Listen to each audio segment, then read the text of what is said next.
Answer.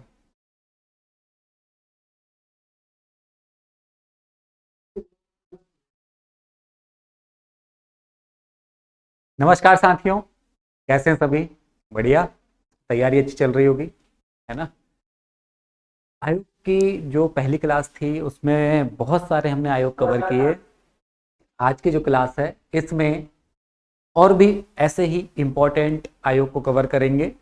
Current के point of view से भी देखेंगे कैसे प्रीलिम्स में क्वेश्चन बनता है, उसको तो हम देखेंगे। साथ ही साथ में मेंस को भी हम थोड़ा सा यहाँ पे देख लेंगे कि किस तरीके से वहाँ पे मेंस में क्वेश्चन बनते हैं, क्योंकि बहुत ज्यादा डिफरेंस नहीं होता जो आयोग से संबंधित क्वेश्चन आते हैं मेंस में और प्रीलिम्स के अंदर। ठीक है, चलिए शुरू करते हैं। राष्ट्रीय अनुसूचित जाति आयोग से, शेड्यूल्ड कास्ट नेशनल कमीशन से शुरू करेंगे। तो भैया जब हमने कल भी शुरू किया था तब से हमने चेहरा देखना, चेहरा पढ़ना शुरू किया था। क्या चेहरा पढ़ना शुरू किया है कि भैया स्वरूप कैसा है, दिखता कैसा है राष्ट्रीय अनुसूचित जाति आयोग। तो भैया ये दिखता है संवैधानिक तरीके से। ठीक है, संवैधानिक तरीके से क्यों दिखता है? इसलिए दिखता है कि अनुच्छेद 338 भारतीय संविधान के अंतर्गत राष्ट्रीय अनुसूचित जाति आयोग का गठन किया गया है। और ये पहले जब हम बात करें राष्ट्रीय अनुसूचित जाति आयोग और राष्ट्रीय अनुसूचित जनजाति आयोग, दोनों का आयोग एक ही हुआ करता था, लेकिन अलग अलग ये फरवरी 2004 के अंदर किया गया। तो राष्ट्रीय अनुसूचित जाति आयोग की स्थापना यदि पूछी जाए तो कब बताएंगे आप? फरवरी 2004 में बताएंगे। और इतना इंपॉर्टेंट आयोग है क्योंकि देश में अनुसूचित जाति जनजाति जितनी भी हमारी शेड्यूल कास्ट शेड्यूल ट्राइब है उनको देखरेख करने का हमारी जो बॉडी है वो केंद्र सरकार है। और केंद्र सरकार के माध्यम से बात करें तो राष्ट्रपति उसमें हस्तक्षेप करते हैं, इसलिए जो नियुक्ति की जाती है वो की जाती है राष्ट्रपति के द्वारा अध्यक्षों और सदस्यों की। इनका जो कार्यकाल है वर्तमान में 3 वर्ष जो है वो निर्धारित किया जाता है। पद पर रहने की जो सेवा और शर्तें हैं उनको बनाने का काम राष्ट्रपति करते हैं, और जो ही सेवा शर्तें बनाते हैं आयोग उन्हें ही अपनी रिपोर्ट प्रस्तुत करता है। ठीक है, जो इसका नोडल मंत्रालय जो कामकाज देखता है, इसको सहायता करता है आयोग को, वो है सामाजिक न्याय एवं अधिकारिता मंत्रालय। वर्तमान में मुख्यालय की बात करें तो अधिकांश आयोग के मुख्यालय कहाँ पर है? नई दिल्ली में है। तो इसका मुख्यालय भी कहाँ पर होगा? आपका नई दिल्ली के अंदर होगा। ठीक है, इसके अलावा और क्या महत्वपूर्ण बातें हैं जो हमारे प्रीलिम्स के पॉइंट ऑफ व्यू से इंपॉर्टेंट है? ठीक है, अनुच्छेद 341 ये कहता है कि राष्ट्रपति को यह अधिकार प्राप्त है कि वह किसी जाति को, अनुच्छेद 341 इंपॉर्टेंट आर्टिकल है, पॉलिटी के अंदर पूछा जा सकता है। क्या है? 341 में राष्ट्रपति को यह अधिकार दिया गया वह जो भी जातियां हैं जिनको वह उचित समझे उनको एक सूची में लिस्टेड कर सकता है जाति की, भाई ये जो है वो अनुसूचित जाति है। ठीक है, इसके बाद में बात करें अनुसूची में जो सूचीबद्ध जातियां हैं, कहां कौन से आर्टिकल के तहत? 341 के तहत जो लिस्टेड है, जितनी भी जातियां हमने बनाई है उन जातियों को हम क्या कहेंगे? अनुसूचित जाति कहेंगे। ठीक है, ओके। अब एक और बात है, ये जो हमारा जातिगत जो आंकड़ा है वो एक तो किस किस के लिए है? एक तो ये है, ये प्रीलिम्स के पॉइंट ऑफ व्यू से यहाँ पे क्वेश्चन आपका बन सकता है मे बी, कि अनुसूचित जाति में शामिल हैं कौन कौन से धर्म के लोग? एक तो हिंदू, सिख और बौद्ध। जो शामिल नहीं है वो नीचे 4 वर्ग हैं, पारसी, जैन, मुस्लिम, ईसाई। इनको उनके हिसाब से आरक्षण मिलता है, अनुसूचित जाति के हिसाब से आरक्षण की व्यवस्था नहीं है। ओके, चलो। हाँ, यहाँ पे एक और बात है, देखिए मान लो कोई व्यक्ति अपना धर्म परिवर्तन कर ले तो भी उसे अनुसूचित जाति का फायदा नहीं मिलेगा, आरक्षण का फायदा नहीं मिलेगा। ठीक है, इसका मतलब ये हुआ कि एक चीज हमें समझ में आ रही है कि हमारे जो संविधान में अनुसूचित जाति अनुसूचित जनजाति की बात है वो केवल किसके आधार पर है? वो धर्म पर आधारित है। ठीक है, चलो। राष्ट्रपति को पावर है, वह किसी भी जाति को अनुसूचित जाति बना सकता है, उसे अनुसूचित जाति से बाहर भी कर सकते हैं। यह आर्टिकल 341 के उप आर्टिकल 2 के तहत कही गई बात है। ठीक है,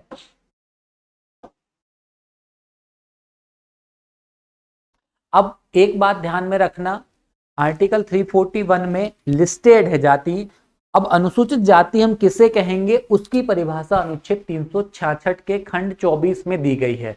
ठीक है, वो सारी चीजें हैं। अब वो क्या है, उसमें लिखा है कि अनुसूचित जातियां वे जातियां जो संविधान के प्रयोजन मतलब संविधान के तहत अनुच्छेद 341 यानी परिभाषा की बात आए तो 366, जितनी भी लिस्टेड है वो 341 में। दो बात क्लियर हुई यहाँ पर।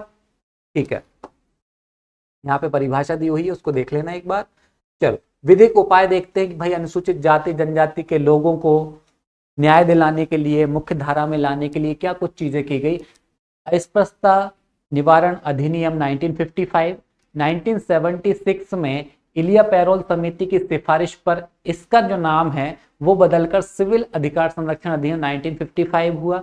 SC ST एक्ट हमने बनाया और 338 के तहत जो है हमने क्या किया, अनुसूचित जाति आयोग का गठन किया। ठीक है, चल इसके बाद में बहुत सारी चीजें हैं यहाँ पर जो हमारे प्रीलिम्स के पॉइंट ऑफ व्यू से इंपॉर्टेंट है, उसको देखते हैं।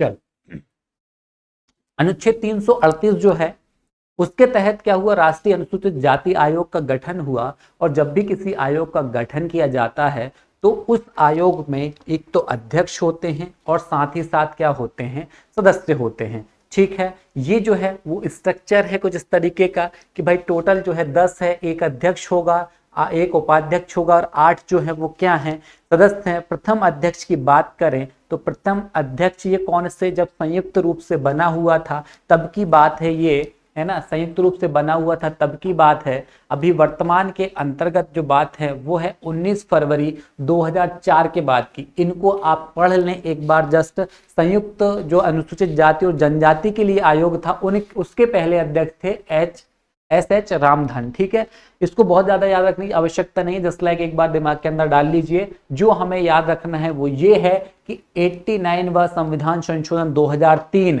ये इंपॉर्टेंट है। ये क्वेश्चन संविधान संशोधन से बन सकता है। क्या बन सकता है कि ऐसा कौन सा संविधान संशोधन है जिसके माध्यम से अनुसूचित जाति और अनुसूचित जनजाति आयोग को अलग अलग पृथक पृथक किया गया। तो वो हमारा संविधान संशोधन है 89वां संविधान संशोधन 2003। 28 सितंबर 2003 से ये प्रभावी हुआ और इसी के आधार पर 19 फरवरी सन 2004 को, 19 फरवरी सन 2004 डेट याद रखना है, 19 फरवरी सन 2004 को अनुसूचित जाति आयोग की हमने क्या करी, यहाँ पर स्थापना की। आर्टिकल कौन सा है, 338 है। और अनुसूचित जनजाति आयोग की बात करें तो 338 का के तहत की जाती है। दोनों को हमें कंपेयर करके पढ़ना है। ठीक है, दोनों को आर्टिकल्स को याद रखेंगे।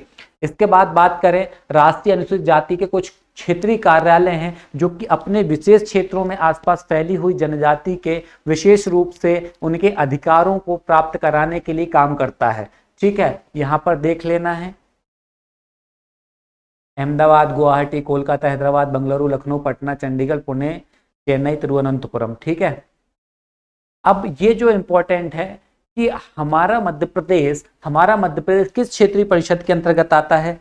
क्वेश्चन बहुत रेयर है लेकिन एक बार ध्यान रख लें। क्षेत्रीय परिषद हैदराबाद के क्षेत्राधिकार 3 राज्य आते हैं, मध्य प्रदेश, छत्तीसगढ़, आंध्र प्रदेश। बहुत इंपॉर्टेंट, क्योंकि ये जो है हैदराबाद ना तीनों के बीच का मिडिल सेंटर है, तो उसी के तहत हमने हैदराबाद में बना दिया, सारी चीजें वहीं से होती हैं। ठीक है, चलो अभी वर्तमान के अंतर्गत क्या कुछ कंडीशंस है उसको देखते हैं, है ना। आयोग की संरचना की बात करें, एक तो अध्यक्ष होगा, ठीक है, एक उपाध्यक्ष होगा और 3 कौन होंगे, पूर्णकालिक सदस्य होंगे, जिनमें एक महिला सदस्य होना इंपॉर्टेंट है। इस संरचना को याद रखेंगे। संरचना जब कंप्लीट मिला दी जाएगी, सदस्य की बात की जाएगी तो 5 सदस्य ये हो जाएगा। ठीक है, तो क्या है, एक अध्यक्ष, एक उपाध्यक्ष और 3 जो है वो अन्य पूर्णकालिक सदस्य हैं, जिनमें एक क्या होना चाहिए, महिला होनी चाहिए। बात करें शर्तें एवं कार्यकाल की, तो शर्तें एवं कार्यकाल निर्धारण कौन करता है। अभी हमने थोड़ी देर पहले देखा था, राष्ट्रपति करते हैं और इनका कार्यकाल कितना होता है, 3 वर्ष होता है। ठीक है, यहां पर अध्यक्ष एवं उपाध्यक्ष पुनर्नियुक्ति के पात्र होंगे कि नहीं, होंगे पुनर्नियुक्ति के पात्र, लेकिन 2 बार से अधिक के लिए नहीं। ठीक है। आयोग का जो अध्यक्ष होता है उसे कैबिनेट मंत्री का दर्जा प्राप्त है। ठीक है। और आयोग के जो उपाध्यक्ष होते हैं उन्हें केंद्रीय राज्य मंत्री का दर्जा प्राप्त है। ठीक है। और आयोग के जो सदस्य हैं उनको भारत सरकार के सचिव का दर्जा प्राप्त है। बहुत एक्स्ट्रा ऑर्डिनरी टिपिकल क्वेश्चन बनेगा, एक बार चीजों को ध्यान में रखें, है ना। चलो, सारी चीजें आर्टिकल 338 को ही डिफाइन कर रही है, लेकिन इतना डीप में आर्टिकल से संबंधित क्वेश्चन बनने की संभावना कम है। संभावना ये है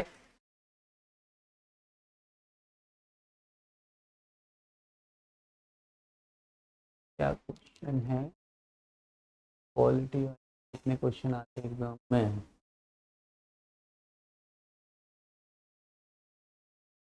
तीन महिला हो सकती है क्या?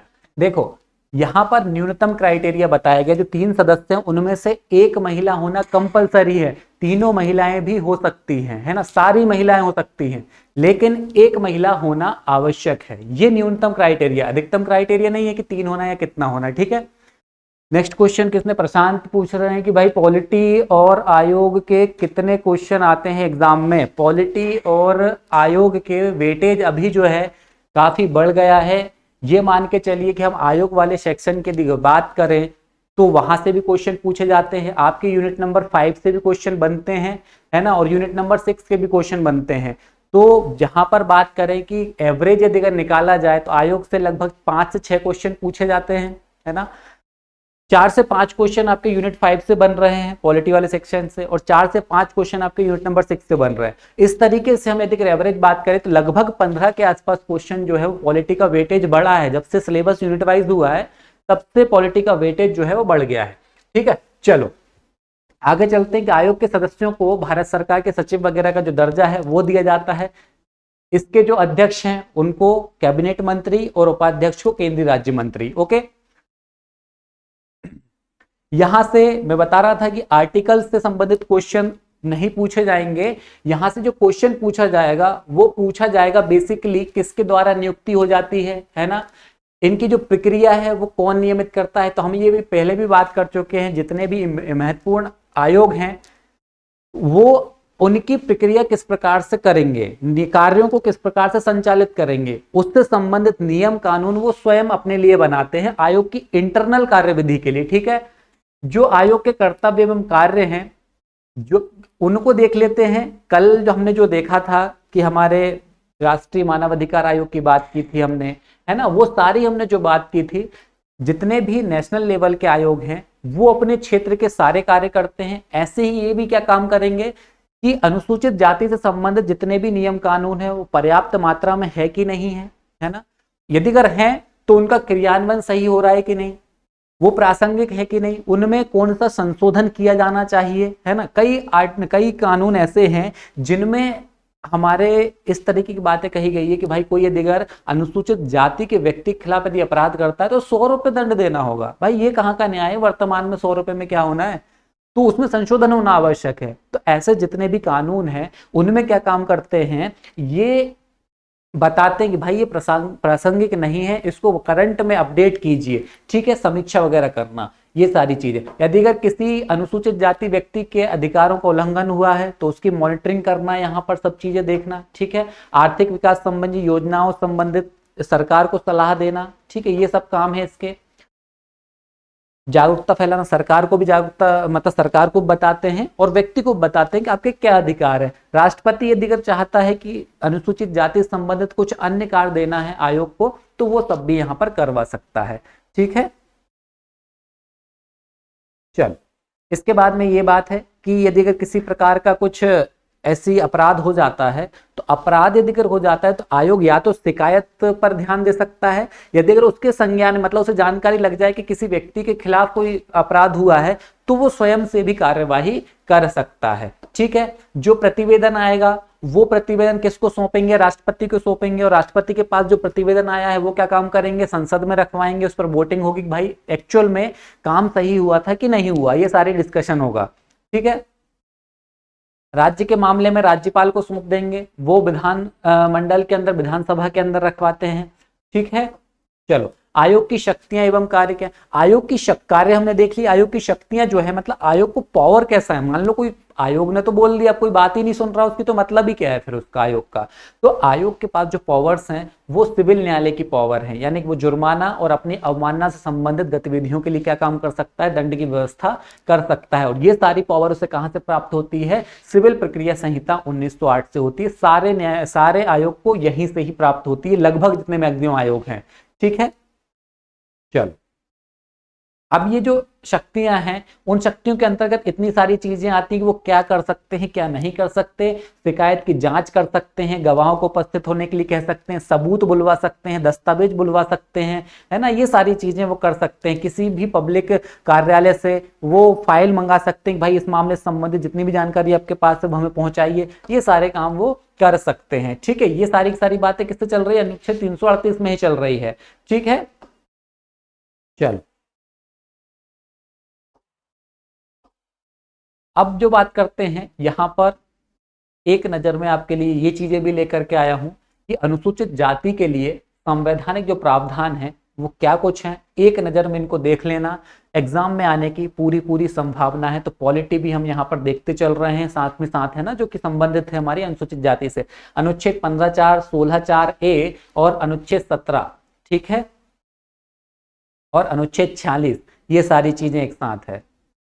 243 हो गया, 243D, 243T जो आरक्षण की हमने बात की थी महिलाओं के लिए, है ना, अनुसूचित जाति के लिए, अनुसूचित जनजाति के लिए और महिलाओं के लिए आरक्षण जो था हमारे पंचायत और नगर पालिकाओं में। ठीक है, ये भी आर्टिकल्स आपको देखना है।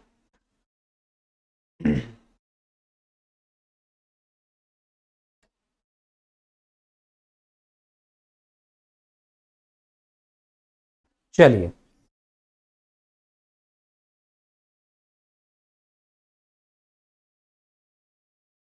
हाँ अभी आप लेट जुड़े हैं क्या, मैंने बताया था ना, कार्यकाल पूर्ण होने के बाद में अध्यक्ष और सदस्य दोबारा नियुक्त किए जा सकते हैं। शर्त एक ही है, 2 कार्यकाल के बाद नहीं, मतलब मैक्सिमम 2 बार, बस एक बार और एक बार उसके बाद में 2 बार अपने कार्यकाल पर रह सकते हैं, अपने पद पर रह सकते हैं। 2 कार्यकाल से अधिक किसी को भी पुनर्नियुक्ति की पात्रता नहीं है। ठीक है,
चल यहाँ पे वर्तमान अध्यक्ष की जो बात है, वर्तमान अध्यक्ष में यहाँ पर जो हमारे पास एक नाम है उसको हमें याद में रखना है। ठीक है, यहाँ पर, ठीक है, ये जो पहले अध्यक्ष थे, जो पहले अध्यक्ष थे उनमें सूरजभान सिंह थे। बहुत ज्यादा ये चीजें याद नहीं करना कि पीएन पुलिया 2 बार बने, विजय सांपला 2 बार बने। ठीक है, यहाँ पर जो करंट में सूरजभान सिंह जो है वो पहले बने, पहले याद रख लेना, अमूमन क्वेश्चन पूछे जा चुके हैं और पूछे जा सकते हैं। वर्तमान परिप्रेक्ष्य में भी क्वेश्चन बन सकता है। तो अभी हाल ही में जो करंट चेयरमैन है वो है हमारे अरुण हलधर, कई जगह विजय सांपला है, तो दोनों आप याद रख लेना। हो सकता है कि हमारा एमपीपीएससी इतना अपडेट ना हो, है ना, तो विजय सांपला भी आ सकता है आपको, और करंट चेयरमैन जो है वो अरुण हलधर हैं। अभी हाल ही में नवंबर के अंदर इनको नियुक्त किया गया है। ठीक है, तो वो सारी चीजें हमें देखना है। चल इसके बाद में आगे बढ़ते हैं, राज्य अनुसूचित जाति आयोग, मध्य प्रदेश के अंतर्गत राज्य अनुसूचित जाति आयोग जो है उसका भी गठन हुआ है। और आयोग का जो गठन है वो आर्टिकल के माध्यम से तो ठीक है, लेकिन एक विधि भी हमने बनाई है। वो विधि है मध्य प्रदेश राज्य अनुसूचित जाति आयोग अधिनियम 1995, है ना। इसी की धारा 3 के तहत हमने क्या काम किया है, मध्य प्रदेश राज्य अनुसूचित जाति आयोग की स्थापना की गई है। ठीक है,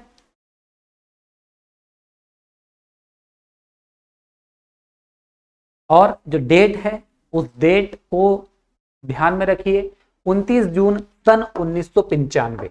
29 जून सन 1995 जो है ये क्या है, स्थापना की डेट है। और किसके तहत की गई है, तो मध्य प्रदेश राज्य अनुसूचित जाति आयोग अधिनियम 1995 के तहत। ठीक है, उद्देश्य क्या है, गठन कौन करता है, राज्य सरकार करती है यहाँ पर गठन, और केंद्र वाली जो बात है उसमें गठन केंद्र सरकार करती है, लेकिन नियुक्त कौन करते हैं वहां पर, राष्ट्रपति जो है अध्यक्ष और सदस्यों को नियुक्त करते हैं। ठीक है, यहाँ पर यदि अगर बात की जाए स्टेट के बारे में, स्टेट के बारे में बात की जाए, ध्यान रखने योग्य बात यह है, यहीं पर कंफ्यूजन होगा कि भाई वहां पर यदि राष्ट्रपति नियुक्त करते हैं तो यहां पर कौन कर देंगे, राज्यपाल कर देंगे, ऐसा कंफ्यूजन हो जाता है। ठीक है,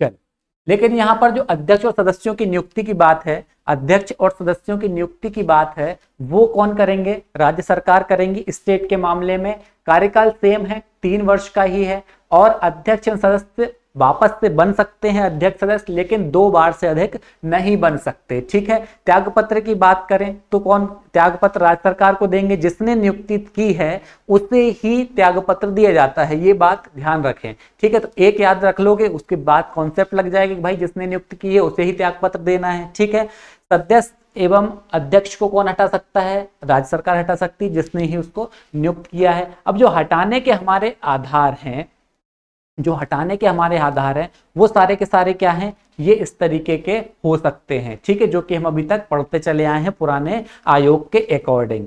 ठीक है, चलो, सेवा शर्तों का निर्धारण भी कौन करेगी, हमारी राज्य सरकार करेगी, जबकि सेंट्रल वाले का, राष्ट्रीय वाले का कौन करते हैं, राष्ट्रपति करते हैं। ठीक है, दोनों को याद रखना। आयोग के प्रतिवेदन, आयोग रिपोर्ट किसको देंगे, राज्य सरकार को देंगे, और राज्य सरकार को जब रिपोर्ट प्राप्त होगी तो वो कहां पर रखवाएंगे, सेम एज इट इज वैसे ही रखवाएंगे, विधानसभा में। ठीक है,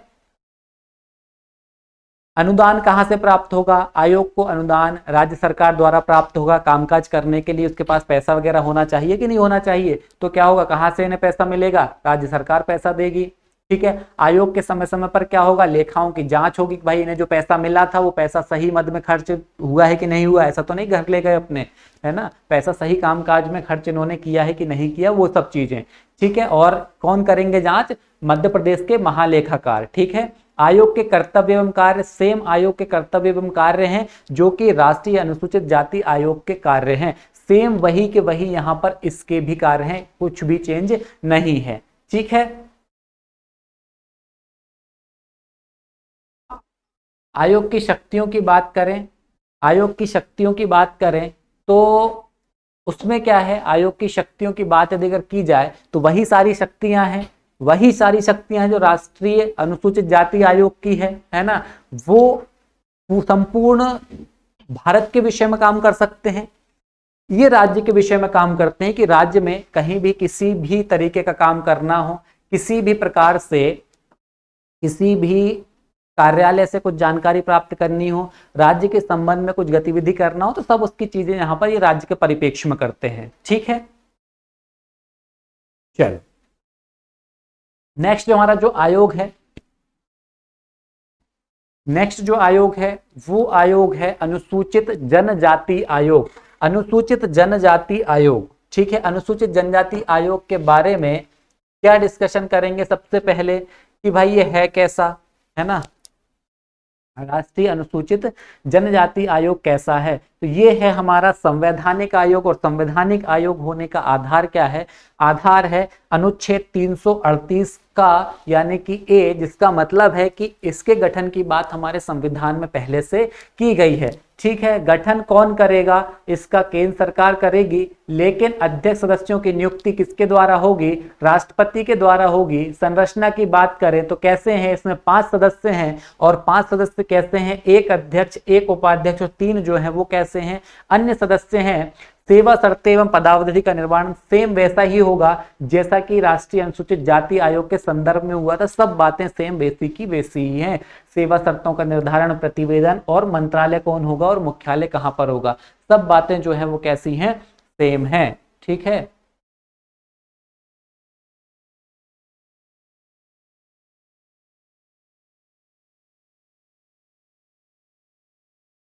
सर इसमें वही अनुच्छेद रहेगा। किस में अनुच्छेद वही रहेगा?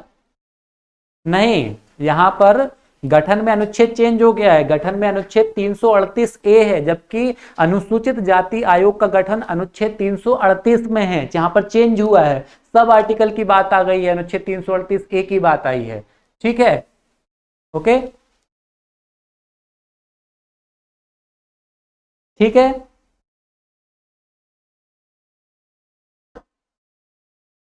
अब यहां पर जो अनुसूचित जाति थी, अनुसूचित जाति में हमने जो लिस्ट बनाई है कि कौन अनुसूचित जाति होगी, है ना, कौन अनुसूचित जनजाति होगी, इसको घोषित करने का अधिकार किसको है? राष्ट्रपति को है ना। अब राष्ट्रपति को अधिकार है, तो ये वाली जो लिस्ट है वो कहां पर है? 342 में है। ठीक है, 342 में राष्ट्रपति को अधिकार देती है कि ये किसी भी जाति को अनुसूचित जनजाति घोषित कर सकती है, या फिर किसी भी जाति को अनुसूचित जनजाति की लिस्ट से बाहर कर सकते हैं। ये किसको अधिकार है? हमारे राष्ट्रपति को अधिकार है। ठीक, इतनी बात आपको याद रखनी है।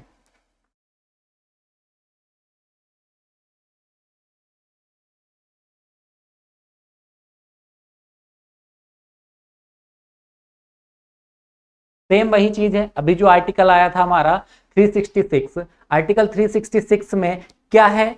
अनुसूचित जाति और अनुसूचित जनजाति दोनों की परिभाषा दी हुई है, लेकिन कौन कौन सी अनुसूचित जाति जनजातियां हैं उनकी जो है वो लिस्ट चेंज है, वो अलग आर्टिकल में हमने यहां पर दी हुई है 342 के अंतर्गत। ठीक है, चल एक और क्वेश्चन है प्रीलिम्स के पॉइंट ऑफ व्यू से, वो है जनजातियों के लिए जनजाति कल्याण एवं विकास को बढ़ावा देने के लिए सन 1999 में जनजाति मंत्रालय की स्थापना की गई थी। ठीक है, इसके बाद में बात करें 2003 में वापस से वही है कि 89वां संविधान संशोधन जब पारित हुआ, उस समय क्या हुआ? एक नया, जब तक हमने देखा था पहले कि 2003 से पहले जब 89 में संविधान संशोधन नहीं हुआ था तो एक ही आयोग था अनुसूचित जाति जनजाति के लिए। तो यहाँ पर ये वाला संविधान संशोधन जब हो गया 89वां, इसके बाद में संविधान में क्या जोड़ा गया? एक नया आर्टिकल जोड़ा गया 338 का, उसी की बात हम यहाँ पे कर रहे हैं। और नए आयोग का जो गठन है वो वापस से 2004 में हो गया है। ठीक है,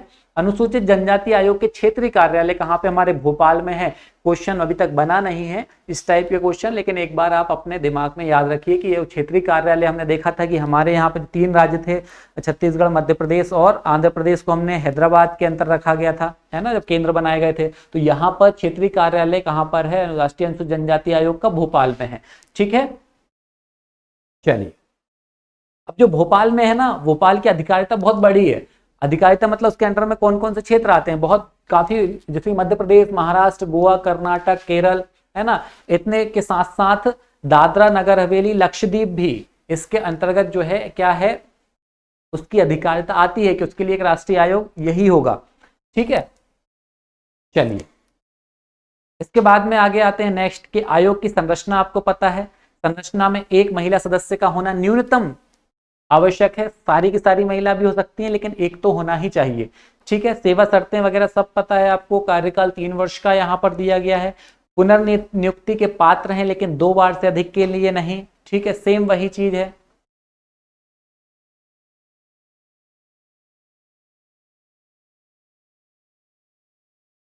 ठीक है,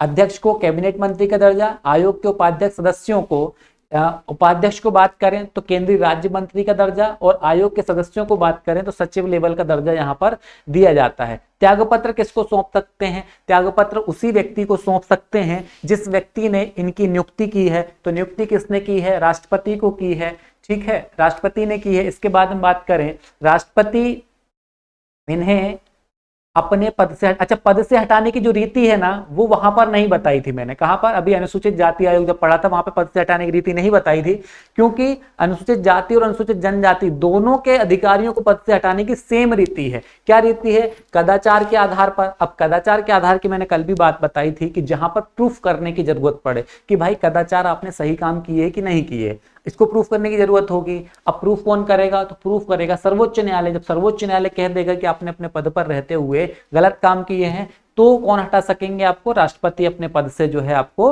हटा सकेंगे, ठीक है। चलो, इसके अलावा राष्ट्रपति आपको सीधे भी हटा सकते हैं। राष्ट्रपति जो अध्यक्ष हैं या सदस्य हैं उनको सीधे भी हटा सकते हैं, लेकिन उसका आधार ये होगा, उसका आधार दिवालिया घोषित हो जाए, कहीं दूसरी जगह नौकरी करने लग जाए, इसके बाद मानसिक और शारीरिक रूप से कैसा हो जाए? अक्षम हो जाए। ये सारी चीजें यदि हो जाती हैं तो आपको सीधे पद से अध्यक्ष जो है, अध्यक्ष को राष्ट्रपति पद से हटा सकते हैं, ठीक है। ना केवल अध्यक्ष बल्कि अन्य सदस्यों को भी।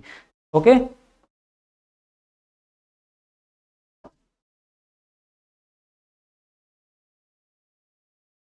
सेम वही बात। अब यहां पर आर्टिकल्स के बारे में बात की गई है, जैसे हमने वहां पे पढ़ा। सेम आर्टिकल्स को ध्यान में बहुत ज्यादा नहीं रखना है, केवल ये चीजें ध्यान में रखी जो उनके अंदर की बातें हैं कि नियुक्ति कौन करेगा, नियम प्रक्रिया कैसी बनेगी, कर्तव्य वगैरह क्या है, कार्य सेम जो कार्य हैं। जैसा कि जैसे राष्ट्रीय अनुसूचित जाति आयोग काम करता है, वैसे राष्ट्रीय अनुसूचित जनजाति आयोग अनुसूचित जातियों के विषय में काम करता है। कार्य और पावर सब सेम है, ठीक है। बहुत ज्यादा रखने की आवश्यकता नहीं है। यदि अगर एक को आपने बहुत अच्छे से समझ लिया तो बाकी सबको भी आप बहुत अच्छे से समझ सकेंगे, ठीक है। आयोग की शक्तियां सब वही हैं जो अभी हमारे जाति आयोग की थी।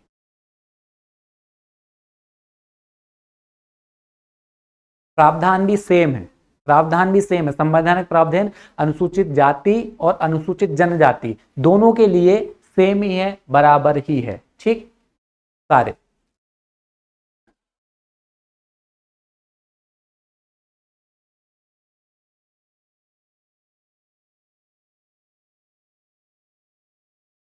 चलिए, अध्यक्ष की बात करें। राष्ट्रीय अनुसूचित जनजाति आयोग के जो अध्यक्ष थे, उन अध्यक्षों में पहले जो अध्यक्ष थे कुंवर सिंह टेकाम को याद रखना है, क्योंकि ये पहले अध्यक्ष थे, ठीक है। उर्मिला सिंह को इसलिए याद रख लेना है, मन में याद रखना है ना, बाहर नहीं। क्या? एकमात्र महिला अध्यक्ष रही हैं अभी तक। इसके बाद में वर्तमान में हर्ष चौहान हैं, वो अभी इसके अध्यक्ष हैं, ठीक है। मध्य प्रदेश के संबंध में अनुसूचित जाति जनजाति आयोग, ठीक है। इसको देखते हैं कि मध्य प्रदेश के परिप्रेक्ष्य में क्या कुछ चीज है। मध्य प्रदेश जो अनुसूचित जाति जनजाति आयोग का गठन है, सेम उसी रीति से उसी दिन, हाँ, जो हमारा अनुसूचित जनजाति आयोग था राष्ट्रीय वाला, उसकी भी जो डेट है वो भी सेम ही है जो कि हमारी अनुसूचित जाति आयोग की थी, ठीक है। 2004 और फरवरी कितना? 19 फरवरी, ठीक। इसके बाद में 29 जून सन 1995 को क्या हुआ? मध्य प्रदेश राज्य अनुसूचित जनजाति आयोग का गठन हुआ। किसके तहत हुआ? अनुसूचित जनजाति आयोग अधिनियम 1995, ठीक है।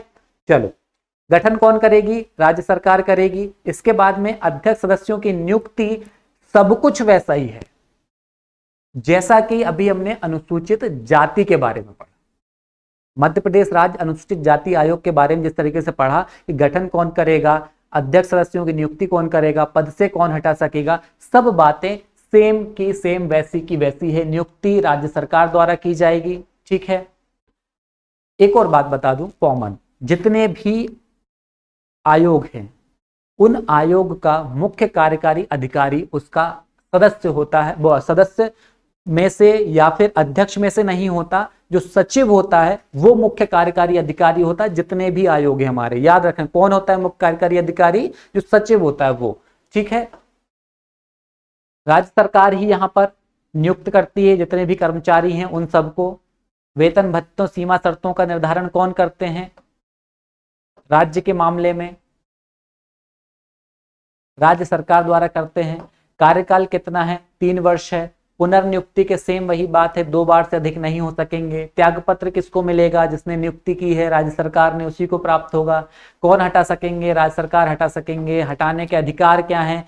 ये हैं जो है वो आधार हैं, अधिकार राज्य सरकार को है। और आधार यहाँ पर लिखे हुए भाई दिवालिया हो जाए, है ना, नैतिक अधीनता से जुड़े कोई हो जाए, मानसिक विकृत चित्त, पागल वगैरह हो जाए, ठीक है, काम करने से मना कर दे, और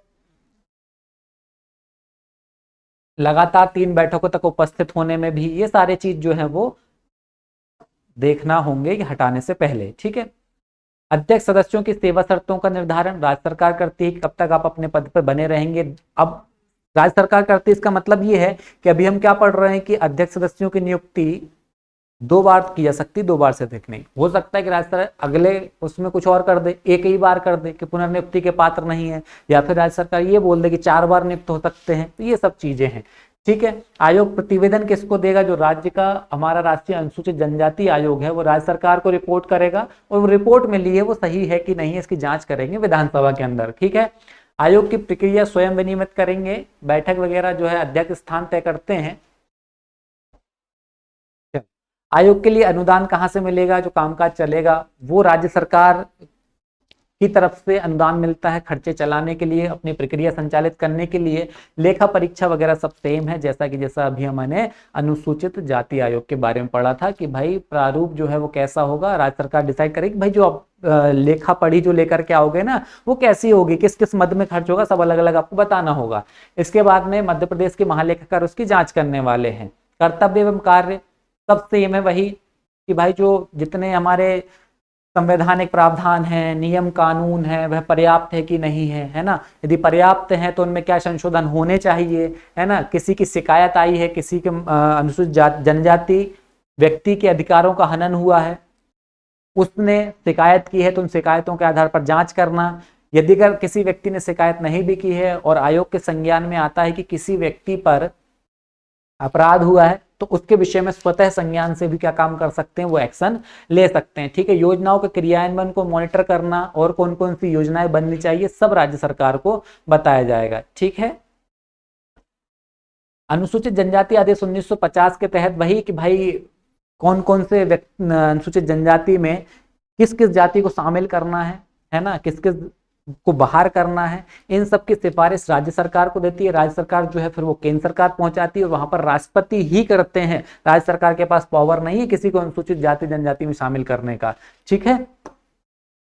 इसके बाद जो अन्य कार्य कौन से करेंगे, जो कि राज्य सरकार इनको सौंप दे। आयोग की शक्तियों की बात करें, शक्तियां वही हैं। सिविल प्रक्रिया संहिता 1908 के तहत सिविल न्यायालय की, सिविल कोर्ट की यहाँ पर इसे शक्तियां प्राप्त है। ठीक है। और सेम वही चीज है जो अभी हमने सारे आयोग के विषय में पढ़ते आए हैं। तो यहाँ पर एक बात साफ हो गई कि हमें कुछ चीज रटने की जरूरत नहीं है। सारी जो कार्य हैं वो लगभग सेम है, चाहे सेंट्रल की बात कर लें, चाहे अपन स्टेट की बात करें। ठीक। चलो, एक और आयोग फिर से महत्वपूर्ण आयोग है यहाँ पर, कौन सा है?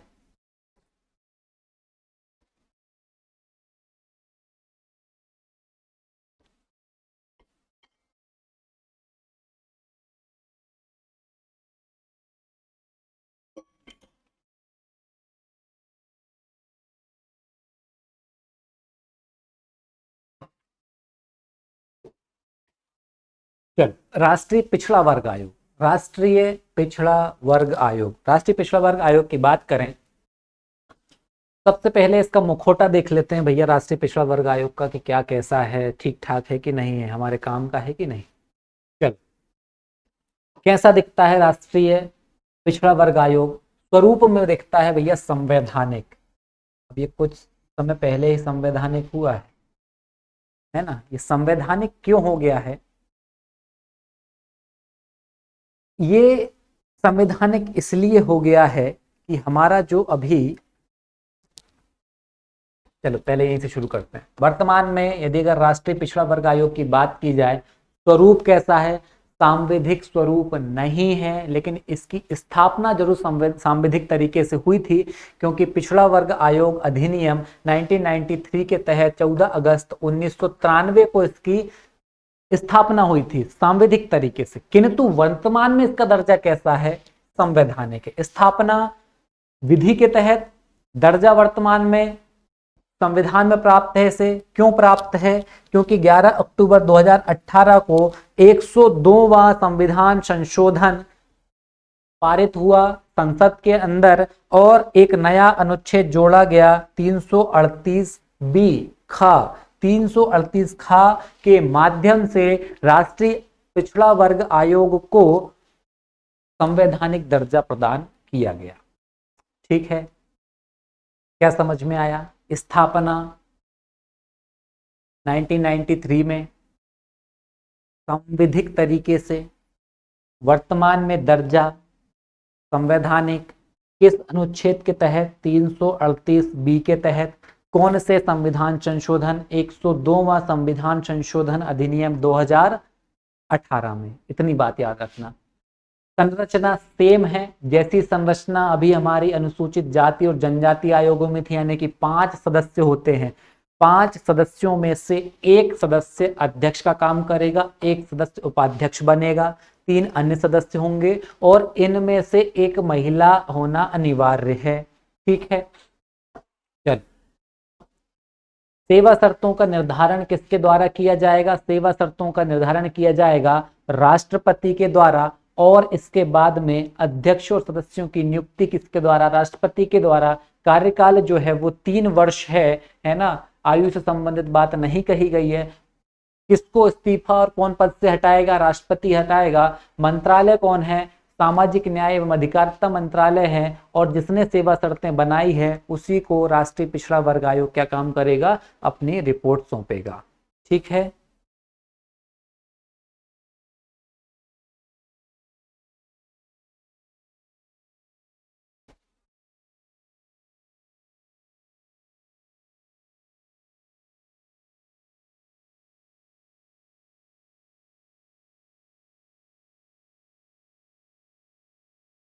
चलो अब यहाँ पे एक और आर्टिकल है जो कि अन्य पिछड़ा वर्ग से संबंधित है। अन्य पिछड़ा वर्ग से संबंधित है, उसमें क्या बात कही गई है, उसमें ये बात कही गई है कि अनुच्छेद 340 के तहत, अनुच्छेद 300, ध्यान से समझना इस बात को, अनुच्छेद 340 के तहत भारतीय राष्ट्रपति सामाजिक और शैक्षणिक दृष्टि से जो पिछड़े वर्ग होते हैं उनकी दशाओं की जांच करने के लिए समय समय पर जो है वो पिछड़ा वर्ग आयोग का गठन करते रहे हैं, है ना। लेकिन किसके तहत करते रहे, अनुच्छेद 340 के तहत। उसको आयोग को संवैधानिक दर्जा प्राप्त नहीं होता था, जो कि अनुच्छेद 340 के तहत गठित करते थे।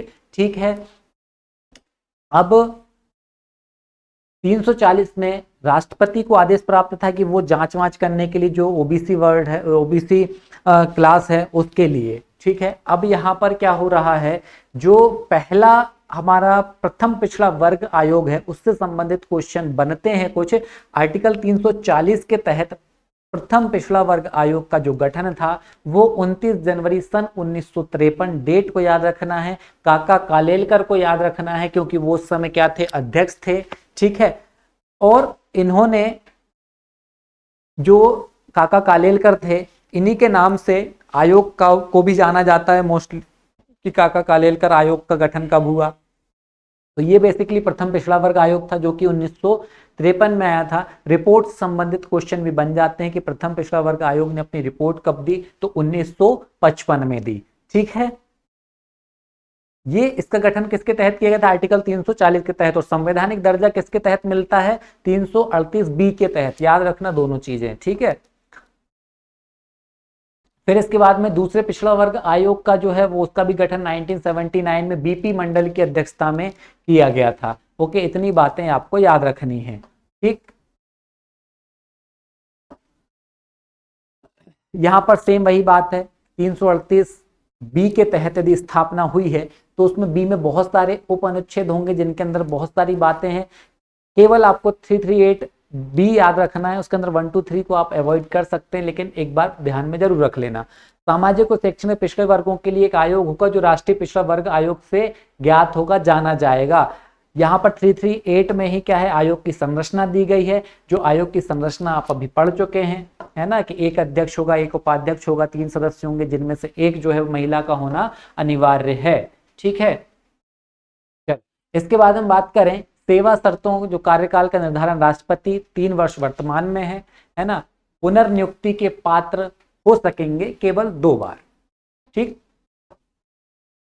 सेम वही दर्जा है जो हम अभी तक देखते आए हैं कि भाई अध्यक्ष को कैबिनेट मंत्री का, उपाध्यक्ष को राज्य मंत्री का, और जो सदस्य हैं इनको सचिव स्तर का दर्जा दिया जाता है। ठीक है, त्यागपत्र वगैरह जिसने इनको चुना है, जिसने इनको नियुक्त किया है, उसे ही त्यागपत्र देंगे, राष्ट्रपति को दे सकेंगे। हटाए जाना पद से केवल कौन हटा सकेंगे, पद से हटा सकेंगे राष्ट्रपति, लेकिन राष्ट्रपति ऐसे नहीं हटा सकेंगे, उन्हें कदाचार, मतलब 2 आधार है हटाने के, एक तो कदाचार के आधार पर, जब भी कदाचार की बात आती है वहां पर बात आएगी कि भाई सर्वोच्च न्यायालय द्वारा वहां पर जो भी गतिविधि हुई है, जो भी केस आया है, उसकी जांच होगी। जांच के बाद में अगर वो राष्ट्रपति को कहते हैं कि हाँ ठीक है, ये सब ऐसा हुआ है, जैसे आरोप लगे हैं, तो राष्ट्रपति उन्हें पद से हटा देंगे। ठीक है, निलंबित करने का कार्य भी राष्ट्रपति करते हैं जब तक कि वो जांच सुप्रीम कोर्ट में चलती है, उस ड्यूरेशन में। ठीक है,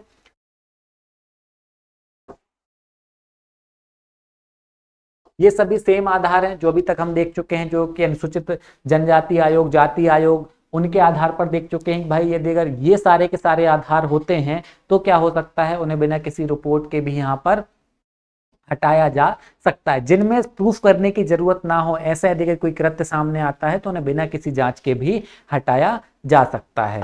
ठीक है, अच्छा, जब एक और बात है कि जब सुप्रीम कोर्ट के अंदर उनके कृत्य से संबंधित जांच चल रही होती है तो उन्हें अपना पक्ष रखने का मौका दिया जाता है। ऐसा नहीं कि जांच चली गई, उन्हें कुछ मौका ही नहीं दिया कि अपनी बात रखने का और उन्हें पद से हटा दिया, ऐसा नहीं होता। ठीक है, उन्हें अपने पद पर बने रहने के लिए अपनी तरफ से अपनी दलील प्रस्तुत करने का मौका अपने माध्यम से या फिर अपने किसी वकील के माध्यम से या फिर रिप्रेजेंटेटिव के माध्यम से दिया जाता है, प्रस्तुत किया जाता है। ठीक है,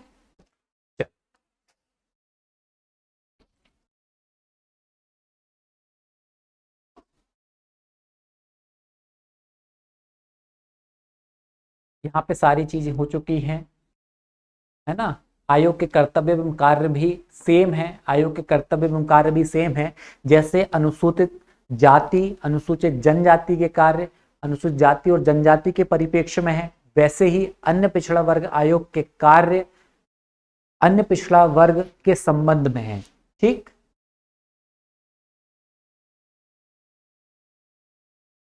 इसको रटना नहीं है, केवल यहाँ पर कुछ कैलकुलेशन को दिमाग में रखना है अपने को, है ना। चलो, प्रतिवेदन की बात भी सेम है। प्रतिवेदन तीनों आयोग जो राष्ट्रीय स्तर के हैं उनकी बात करें तो प्रतिवेदन राष्ट्रपति को ही देते हैं, और सेम प्रक्रिया है कि उसे संसद के पटल पर रखवाएंगे और जांच वगैरह सेम होगी। ठीक है, और विधानमंडल से संबंधित है तो किसी राज्य से संबंधित है तो उसे विधानमंडल में रखवाएंगे, है ना।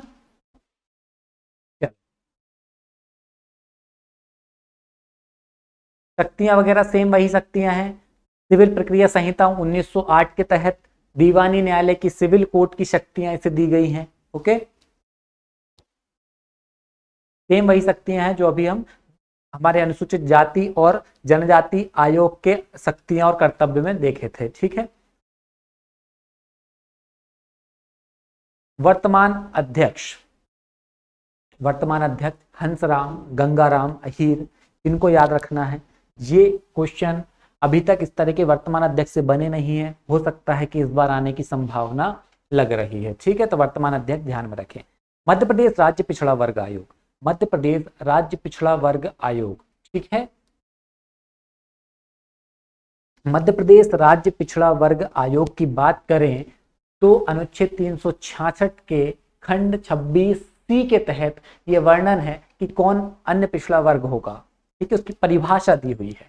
और इनकी जो सूची की बात करें, इनकी सूची की बात करें वो किसमें है, 342 का के तहत, ए के तहत लिखे गए नाम है कि ये जातियां हैं वो कौन होंगी, अन्य पिछड़ा वर्ग कहलाएंगी। इसके बाद में बात करें मध्य प्रदेश राज्य पिछड़ा वर्ग आयोग का जो गठन है वो कब हुआ, कैसे हुआ, उसको देखते हैं। ठीक है, 1992 में एक केस आया, वो केस था उच्चतम न्यायालय द्वारा इंदिरा साहनी और भारत संघ के बाद, है ना, उसमें ये हुआ कि अन्य पिछड़ा वर्गों के लिए क्या होना, उनकी अधिकारों की रक्षा का डिसीजन दिया गया और उसी के आधार पर मध्य प्रदेश सरकार ने 13 मार्च सन 1993 को मध्य प्रदेश राज्य पिछड़ा वर्ग आयोग का गठन किया गया। डेट याद रखेंगे, 13 मार्च सन 1993 को, ठीक है। प्रारंभ में ये निकाय कैसा हुआ करता था, एक कार्यकारी निकाय था, लेकिन वर्तमान में तो आपको पता है कि ये कैसा हो चुका है, एक संवैधानिक है, ठीक है। गठन की जो अधिसूचना थी वो 15 मार्च सन 1993 को जारी की गई, ठीक है। और जब 15 मार्च 1993 को अधिसूचना जारी की गई, इसके बाद में मध्य प्रदेश सरकार द्वारा राज्य पिछड़ा वर्ग आयोग एक अधिनियम लेकर के आए 1995 के तहत, और राज्य पिछड़ा वर्ग आयोग अधिनियम 1995 की धारा 3 के तहत जो है वो क्या गठित हुआ, मध्य प्रदेश राज्य पिछड़ा वर्ग आयोग का गठन हुआ। और गठन किसके द्वारा किया गया, राज्य सरकार के द्वारा किया गया। उद्देश्य क्या है इसके वही सारे उद्देश्य हैं कि पिछड़े वर्ग की उन्नति अल्टीमेटली हो, उनके अधिकारों का हनन ना हो, सेम वही चीजें हैं, ठीक।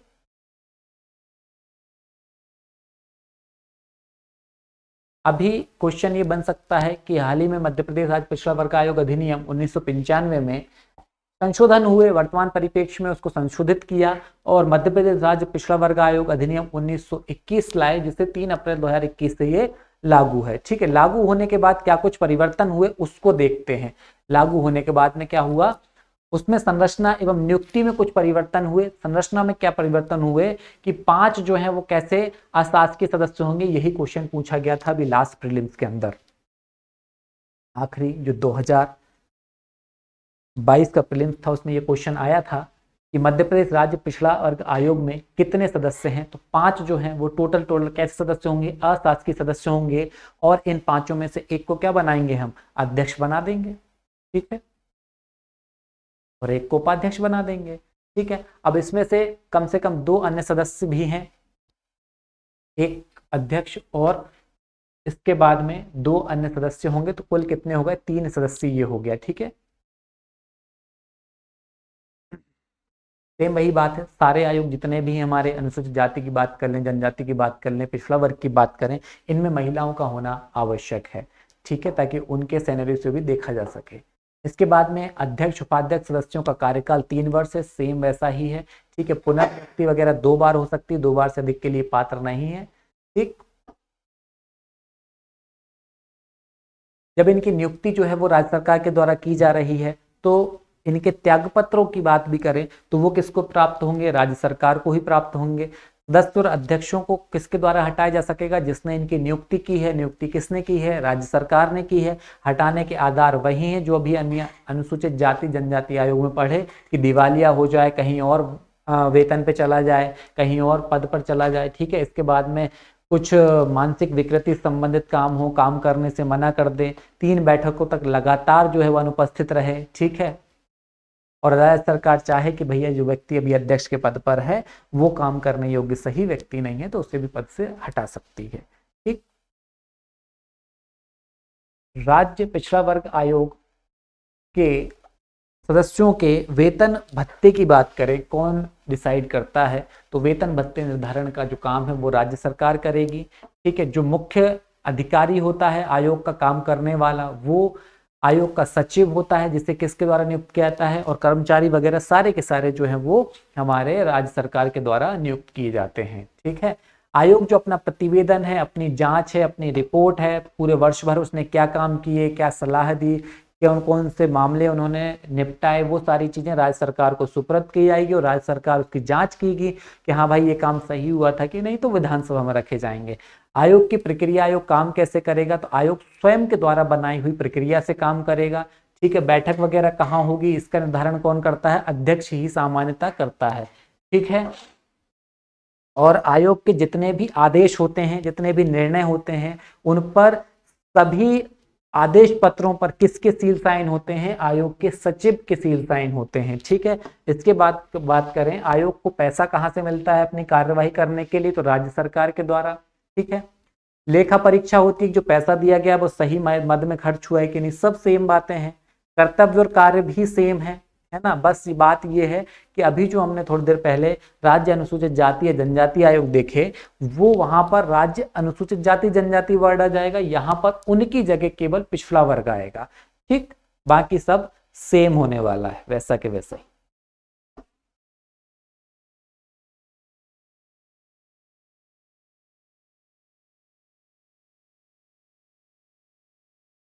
आयोग की शक्ति वगैरह, कार्य वगैरह सब कुछ जो है वो सब वैसा ही होगा जैसा। इसके बाद बात करें, जो प्रथम अध्यक्ष थे वो हैं वसंत राव उइके। प्रथम अध्यक्ष जो हैं वो हैं वसंत राव उइके, और अभी जो वर्तमान में अध्यक्ष है वो गौरी शंकर विशेन, अभी करंट में हमारे राज्य पिछड़ा वर्ग आयोग के कार्यकारी अध्यक्ष हैं। ठीक, इसके बाद में केंद्रीय सूचना आयोग।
केंद्रीय सूचना आयोग। केंद्रीय सूचना आयोग कैसा निकाय है, वहीं से शुरू करेंगे जहां से हर एक आयोग को हम शुरू करते आए हैं। स्वरूप की बात करें तो इसका स्वरूप जो है वो एक सांविधिक स्वरूप है, यानी कि इसकी स्थापना किसके माध्यम से हुई थी, एक विधि के माध्यम से हुई थी। वो विधि कौन सी है जिसके माध्यम से केंद्रीय सूचना आयोग की स्थापना हुई? वो विधि है सूचना का अधिकार अधिनियम 2005। सूचना का अधिकार अधिनियम, राइट टू इंफॉर्मेशन, उसके आधार पर क्या हुआ, राष्ट्रीय सूचना आयोग की स्थापना हुई। डेट याद रखेंगे 12 अक्टूबर सन 2005। इसके आधार पर, एक विधि के आधार पर, उस विधि के आधार पर जो भी आयोग बनता है उसे हम सांविधिक आयोग कहते हैं। और सांविधिक आयोग जो बना है केंद्रीय सूचना आयोग, उसमें जो काम करने वाले हैं यानी कि अध्यक्ष और सदस्य हैं वो 3 वर्ष और 65 वर्ष की जो आयु है, हम उनको अध्यक्ष सदस्य नहीं कहते हैं, जो सूचना आयुक्त हम उनको कहते हैं, है ना। यहाँ पर स्पेशल वर्ड हमको यूज करते हैं, क्या यूज करते हैं, सूचना आयुक्त यूज करते हैं। और कार्यकाल की बात करें तो 3 वर्ष और 65 वर्ष, जो भी उनकी आयु पूर्ण हो जाए उस समय तक अपने पद पे रहेंगे। संरचना की बात करें कि अभी वर्तमान में केंद्रीय सूचना आयोग के अंतर्गत कैसी संरचना है, तो एक मुख्य सूचना आयुक्त है और वर्तमान में अधिकतम 10 अन्य आयुक्तों को नियुक्त किया जा सकता है। ठीक है, इसके बाद में बात करें मुख्य आयुक्त व अन्य आयुक्तों की नियुक्ति कैसे होगी। मुख्य आयुक्त व अन्य आयुक्तों की जो नियुक्ति होती है वो राष्ट्रपति करते हैं, परंतु प्रधानमंत्री की अध्यक्षता वाली एक समिति होती है जिसका अध्यक्ष कौन होता है, प्रधानमंत्री होता है, और वो राष्ट्रपति को सिफारिश करते हैं कि आप किसी व्यक्ति को मुख्य सूचना आयुक्त बनाइए, किसे सदस्य बनाइए। ठीक है, नियुक्ति की बात करें तो राष्ट्रपति कर रहे हैं, अब जो नियुक्ति कर रहे हैं वही अपने इन्हें पद से हटा सकते हैं। सेवा शर्तों का जो निर्धारण है ये इंपॉर्टेंट है, सेवा शर्तों का निर्धारण जो है वो इंपॉर्टेंट है। कौन है, केंद्र सरकार कर रही है, और जो सेवा शर्तों का निर्धारण करता है उसी के आधार पर आयोग काम करेगा और उसे ही क्या करेगा, रिपोर्ट सुपुर्द करेगा। तो केंद्रीय सूचना आयोग अपनी रिपोर्ट किसे देता है, केंद्र सरकार को देता है, जबकि इनकी नियुक्ति किसके द्वारा, राष्ट्रपति के द्वारा होती है। और राष्ट्रपति के द्वारा भी किसकी सिफारिश पर, प्रधानमंत्री की अध्यक्षता वाली समिति की सिफारिश पर, है ना। इतनी बातें हमें प्री के पॉइंट ऑफ व्यू से याद रखनी पड़ेगी। चलो भैया आगे क्या कहती बातें को देखते हैं। अब जो सूचना का अधिकार अधिनियम है, राइट टू इंफॉर्मेशन, बहुत ही काम का और बहुत ही कमाल का एक अधिकार मिला है कि भाई कोई भी सरकारी कर्मचारी, सरकारी विभाग किस तरीके से काम करता है, किस तरीके से नहीं करता है, कौन व्यक्ति किस मद में आया हुआ पैसा किस कहाँ पे खर्च कर रहा है, कैसे खर्च हुआ है, ये सब मतलब एक सरकारी अधिकारी से लेकर के सरकारी कार्यालय में गतिविधि किस प्रकार से होती हैं वो जानने का अधिकार सामान्य व्यक्ति को है। इसके पीछे बहुत लंबी लड़ाई लड़ी लोगों ने, और तब कहीं जाकर के 2005 में हमें राइट टू इंफॉर्मेशन का एक अधिकार जो है वो प्राप्त हुआ। ठीक है, और ये राइट टू इंफॉर्मेशन का जो अधिकार है वो संविधान के अनुच्छेद 19 एक ए के तहत आता है, जहां पर वाक एवं अभिव्यक्ति की स्वतंत्रता हमें प्राप्त हुई है। ठीक है, चलो कुछ चीजें हैं जिनको एक बार पढ़ लेना ताकि दिमाग में रहे, क्वेश्चन आने का उतनी संभावना है नहीं यहां से। ठीक, मध्य प्रदेश में राइट टू इंफॉर्मेशन जो कानून है वो 2002 में बनाया गया। इससे पहले ही, जब ये नहीं बना था उससे पहले ही बना दिया गया था। ठीक है, यहाँ पर सूचना का अधिकार अधिनियम जब 2005 बना, जिसे 15 जून 2005 को पारित किया, और ये जो लागू है आरटीआई लागू है, कब से लागू है, 12 अक्टूबर सन 2005 से है। तो ये सब चीजें जीएस के पॉइंट ऑफ व्यू से भी इंपॉर्टेंट है, उसको भी आप याद रखेंगे। ठीक है,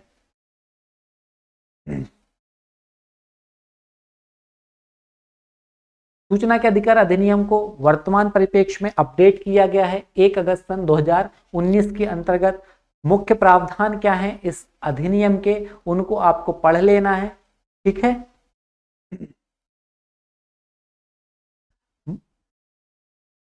मुख्य प्रावधानों को एक बार पढ़ लीजिए आप, है ना।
किसको माना जाता है, जैसे 1/10 सीटें मिलना पर्याप्त है। अब किसी को 1/10 सीटें नहीं मिली तो अब क्या होगा कि जो सबसे बड़ा दल होगा लोकसभा में विपक्षी पार्टी में सामने अगेंस्ट में, वहां पर से उसे ले लिया जाएगा इस समिति में। ठीक है, 3 सदस्यीय समिति है जिसमें प्रधानमंत्री की अध्यक्षता करते हैं। योग्यता यानी कौन व्यक्ति सूचना आयुक्त का सदस्य बन सकता है, सूचना आयोग का आयुक्त बन सकता है।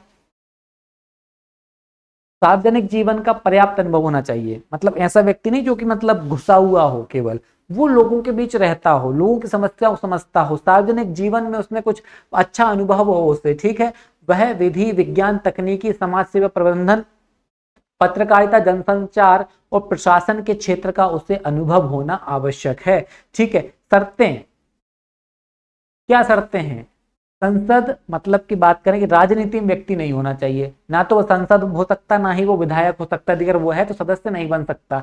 राजनीतिक दल से संबंधित नहीं हो जाना चाहिए, किसी लाभ के पद पर का मतलब है कि राज्य सरकार या केंद्र सरकार में नौकर नहीं होना चाहिए, नौकरी नहीं होना चाहिए उसकी, और कोई व्यापार वाणिज्य उद्यम वगैरह फैक्ट्री कंपनी उसकी नहीं होना चाहिए। ठीक है, केंद्र सरकार द्वारा जो है वो समय समय पर इनके कार्यकाल का निर्धारण किया जाता है। वर्तमान में 3 वर्ष और 65 वर्ष की आयु जो भी पहले हो जाए वो पद पर बने रहते हैं। पुनः नियुक्त नहीं किया जा सकता, सूचना आयुक्त को पुनः नियुक्त नहीं किया जा सकता, क्योंकि इससे उनकी स्वतंत्रता को खतरा हो सकता है, उनके पद पर रहते हुए वो प्रभावित हो सकते हैं, अपने पद का सही तरीके से कामकाज नहीं कर सकते, इसलिए उनकी पुनः नियुक्ति की क्या है, मनाही है। ठीक है,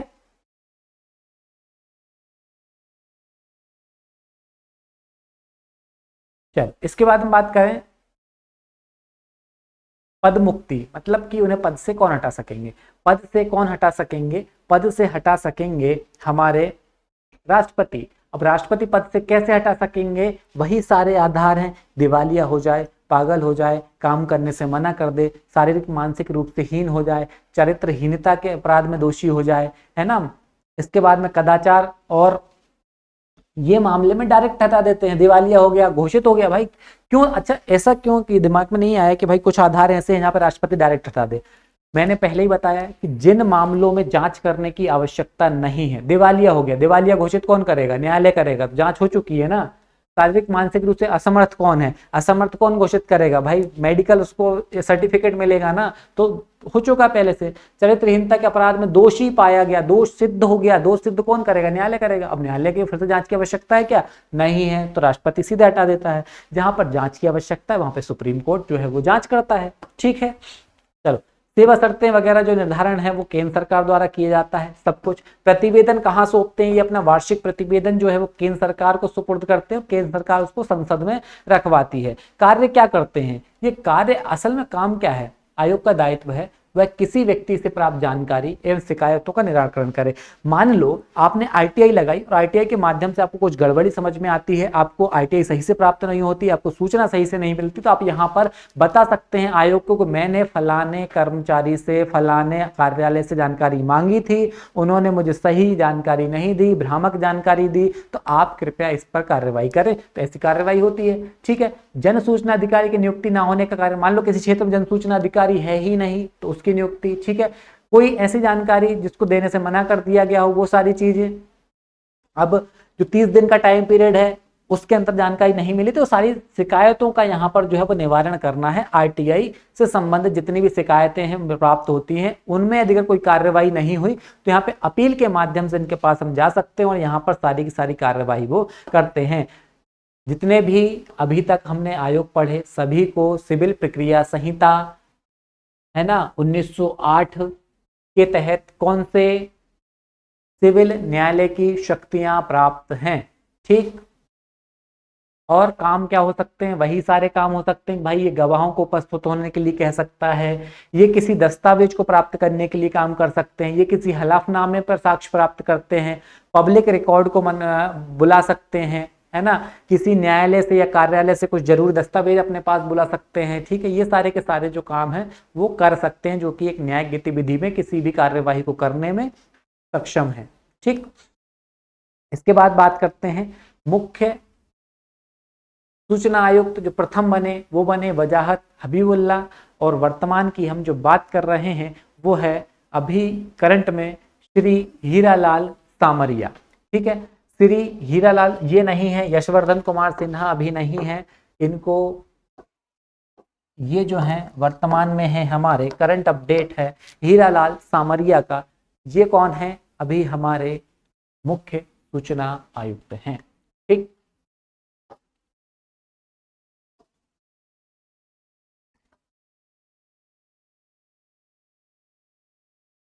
नए नियमों में क्या संशोधन हुए हैं एक बार देख लेना, आपके जीएस के पॉइंट ऑफ व्यू से इम्पोर्टेंट हो जाएंगे, लेकिन अदरवाइज अभी फिलहाल के अंदर तो क्वेश्चन बनने की संभावना नजर नहीं आ रही है। ठीक है, मध्य प्रदेश में राज्य सूचना आयोग, मध्य प्रदेश में राज्य सूचना आयोग की जो स्थापना है वो सूचना का अधिकार अधिनियम 2005 की धारा 15 के अंतर्गत 22 अगस्त सन 2005 को की गई थी। ठीक है, संरचना कैसी होगी, एक राज्य मुख्य सूचना आयुक्त तथा अधिकतम 10 सूचना आयुक्तों की नियुक्ति की जा सकती है, सेम है। नियुक्ति कौन करेगा, यहाँ पर नियुक्ति जो है वो राज्यपाल द्वारा की जाएगी। ठीक है, नियुक्ति एक नियुक्ति समिति की सिफारिश पर की जाएगी, जिसमें क्या होंगे, मुख्यमंत्री अध्यक्ष होंगे, मुख्यमंत्री द्वारा निर्देशित कैबिनेट मंत्री होंगे और विधानसभा में विपक्ष का नेता होगा। ठीक है, ये सारी की सारी बातें यहाँ पर समिति में होंगी। ठीक है,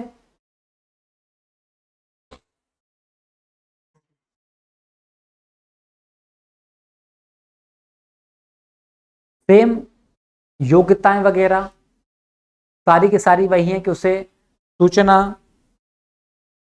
के क्षेत्र में, सामाजिक क्षेत्र में उसके पास में क्या होना चाहिए, एक्सपीरियंस होना चाहिए, विज्ञान, तकनीकी, समाज सेवा, संचार, पत्रकारिता, प्रशासन, इसमें भी उसके पास में महारत हासिल होना चाहिए। ऐसे व्यक्ति को बनाया जा सकता है। शर्तें सेम है कि उसे राजनीति में नहीं होना चाहिए, किसी राजनीतिक पार्टी से नहीं होना चाहिए, उसे राज्य का नौकर नहीं होना चाहिए और किसी लाभ के पद पर नहीं होना चाहिए, साथ साथ वो किसी प्रकार का वाणिज्य व्यापार ना करता हो, सब वही है।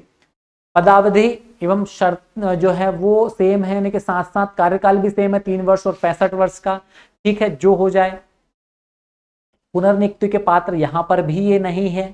ठीक है, इसके बाद में शपथ कौन दिलाएंगे, शपथ राज्यपाल दिलाएंगे, और राज्यपाल नहीं है तो उनके द्वारा किसी निर्देशित दिया जाएगा, किसी निर्देश दिया जाएगा। त्यागपत्र जिसने नियुक्त किया है उसे ही देंगे राज्यपाल को। कौन हटा सकेंगे, यहाँ पर राज्यपाल के द्वारा हटाया जाएगा, है ना।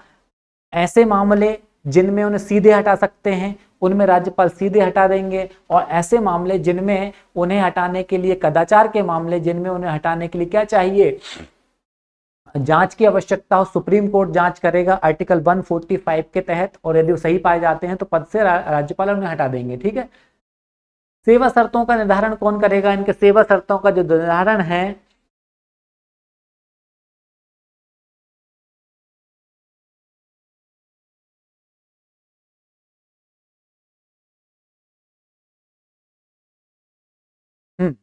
सेवा शर्तें का जो निर्धारण है वो केंद्र सरकार द्वारा किया जाएगा यहाँ पर। ठीक है, किसके द्वारा किया जाएगा, केंद्र सरकार द्वारा किया जाएगा, लेकिन उसमें राज्यों की सहमति और उनके सलाह भी ली जाएगी। ठीक है, मुख्य सूचना आयुक्त तो राज्य अनुसूचना आयुक्त वेतन भत्ते जो है वो उनमें अलाभकारी परिवर्तन वगैरह नहीं किया जाता। शक्ति की बात करें, शक्ति सेम है जैसा अभी हमने पढ़ा, सेम टू सेम वही शक्ति है। सिविल प्रक्रिया संहिता 1908 सारे के सारे वही काम करते हैं जो हमारा राष्ट्रीय सूचना आयोग करता है। ठीक है, प्रतिवेदन कहाँ देते हैं, राज्य सरकार को देते हैं, वो विधानसभा में रखवाती है। ठीक है, सूचना आयोग के उद्देश्य ये हैं कि पारदर्शिता लाना, जो सरकार में काम हो रहे हैं वो सही दिशा में हो रहे हैं कि नहीं, जवाबदेहिता तय करना कि कौन व्यक्ति किस काम को करने के लिए जवाबदेह है, नागरिकों को सशक्त बनाना, भ्रष्टाचार पर रोक लगाना और लोक प्रक्रिया में नागरिकों की भागीदारी सुनिश्चित करना। ये मतलब कि जनता भी उनके प्रशासन में एक्टिव है कि नहीं है, वो देख रही है कि नहीं भाई कोई काम हुआ कि नहीं, वो सब सुनिश्चित करना। ठीक है, सूचना आयोग के काम क्या है, सेम वही काम है जो हमारे केंद्रीय सूचना आयोग के हैं। ठीक,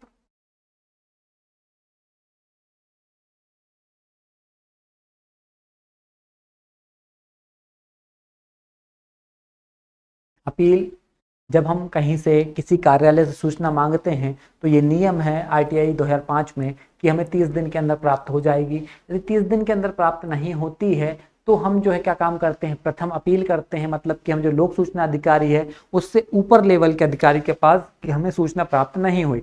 जब सूचना प्राप्त नहीं हुई तो सेकंड अपील, यदि वहां से भी कोई कार्यवाही नहीं होती है तो वो सेकंड अपील होती है, और सेकंड अपील के बाद में 90 दिन के भीतर राज्य सूचना आयोग के अंदर आप क्या काम कर सकते हैं, सिफारिश कर सकते हैं कि मैंने दोनों जगह अपील कर दी है लेकिन उसके बाद भी मेरा काम नहीं हुआ है, मुझे सूचना प्राप्त नहीं हुई है, तो फिर जो है वो धारा 20 के तहत आरटीआई के एक्ट 2005 में जुर्माना लगाने का अधिकार किसके पास है, राज्य सूचना आयोग को प्राप्त है। ठीक है, अब 250 रुपए प्रतिदिन के हिसाब से वो अधिकतम 25,000 रुपए तक लगा सकते हैं। ठीक है, वर्तमान की बात करें, राज्य के मुख्य सूचना आयुक्त में जो पहले थे वो TN श्रीवास्तव थे। पहले राज्य मुख्य सूचना आयुक्त कौन थे, वो थे TN श्रीवास्तव। वर्तमान की बात करें तो अरविंद कुमार शुक्ला जो है वो वर्तमान में मुख्य सूचना आयुक्त हैं राज्य के। ठीक, इस प्रकार से चीजों को समझना, चीजों को देखना है ना, बहुत सारी चीजें सब समान हैं देखने में। हमारे सिलेबस में 22 के आसपास आयोग दिखाई देते हैं यदि, लेकिन आप केंद्र के बहुत अच्छे समझ जाते हैं तो सिमिलर जो आयोग हैं है ना, उन आयोग के केवल सदस्यों की संख्या चेंज होती है, वहाँ की कार्यकाल, शर्तें, कौन पद से हटाएगा, सब चीजें केंद्र के पर्सपेक्टिव में राज्य सरकार, केंद्र के पर्सपेक्टिव में राष्ट्रपति और प्रधानमंत्री यानी केंद्र सरकार के आसपास चलती हैं। यहाँ पर राज्यपाल, विधानसभा और मुख्यमंत्री के आसपास चीजें चलती हैं, तो इनको हमें समझने की जरूरत है, रिलेशन बना के याद रखने की जरूरत है।